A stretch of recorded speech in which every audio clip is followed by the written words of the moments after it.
عرب میں ایک پہلوان تھا، ان کا نام رکانہ تھا۔ وہ بڑے زبردست پہلوان تھے۔ مشہور یہ تھا کہ ایک آدمی 1000 آدمیوں سے مقابلہ کر سکتا تھا۔ بہت ہی قوی تھے۔ ان کے بدن کی وزن کی کیفیت تھی کہ اونٹ ذبح کر کے اس کی کھال پر بچھائی جاتی، رکانہ اس پر بیٹھ جاتے تھے۔ ایک مرتبہ آقا کریم صلی اللہ علیہ وسلم ان کے سامنے پیش ہوئے اور اسلام کو پیش کیا اور فرمایا، رکانہ آخرت آنے والی ہے، کیوں اپنی عمر ضائع کر رہے ہو؟ اسلام قبول کر لو، اللہ کی طرف متوجہ ہو جاؤ، اللہ پر ایمان لے آؤ، محمد صلی اللہ علیہ وسلم پر ایمان لے آؤ۔ رکانہ آپ صلی اللہ علیہ وسلم کی باتیں سنتا رہا، پھر کہنے لگا، نہ تو میں کوئی عالم ہوں نہ ہی کوئی سمجھدار، میں تو ایک پہلوان ہوں۔ میری ایک شرط ہے، مجھ سے کشتی لڑو۔ اگر آپ مجھ سے کشتی لڑو اور میں ہار گیا تو میں آپ کا دین کو قبول کر لوں گا۔ پھر آقا کریم صلی اللہ علیہ وسلم نے فرمایا، ٹھیک ہے، میں آپ کی شرط کو قبول کرتا ہوں۔ آپ صلی اللہ علیہ وسلم نے بسم اللہ کہا، وہ لنگوٹ کس کر آ گیا۔ آقا کریم صلی اللہ علیہ وسلم بھی آستین چڑھا کر میدان کشتی کے لیے آ گئے اور آپ صلی اللہ علیہ وسلم اور اس کے درمیان مقابلہ شروع ہوا تو آپ نے اپنا بچاؤ کر کے اس کی کمر پر ہاتھ ڈالا اور ایک ہاتھ اس طرح اٹھایا جیسے کوئی چڑیا کو اٹھاتا ہے اور آہستہ سے زمین پر رکھ کر چھاتی پر بیٹھ گئے۔ فرمایا، رکانہ اب کہو۔ مگر رکانہ کو یقین نہیں آیا کہ میں ہار گیا ہوں، کیونکہ وہ آج تک کسی سے ہارا ہی نہیں۔ جس نے بھی اس سے مقابلہ کیا وہ اگلا بندہ ہار جاتا لیکن رکانہ جیت جاتا۔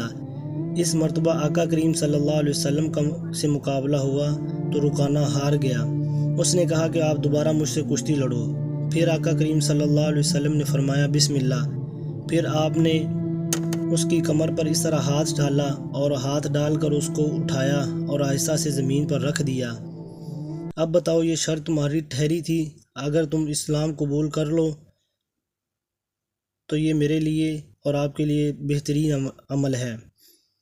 اس کے بعد اس نے فرمایا، میری اتنی بڑی لاش ہے اور آپ نے اس طرح اٹھایا، آپ کے اندر کون سی ایسی طاقت ہے؟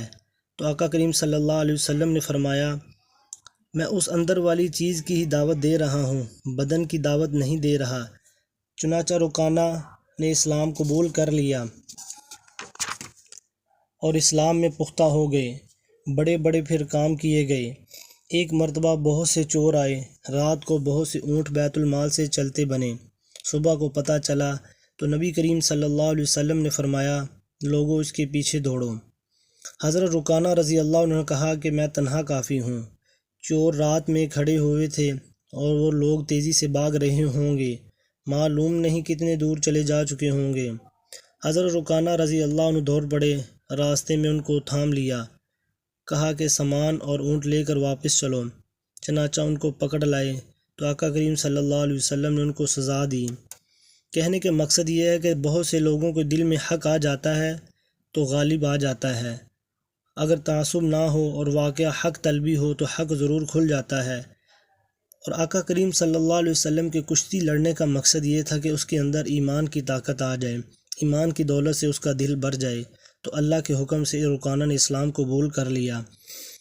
اللہ تعالی ہمیں بھی آقا کریم سے سچی محبت نصیب فرمائے اور ان کی سچی غلامی نصیب فرمائے اور ہمارے دلوں میں سچی تڑپ نصیب ہو۔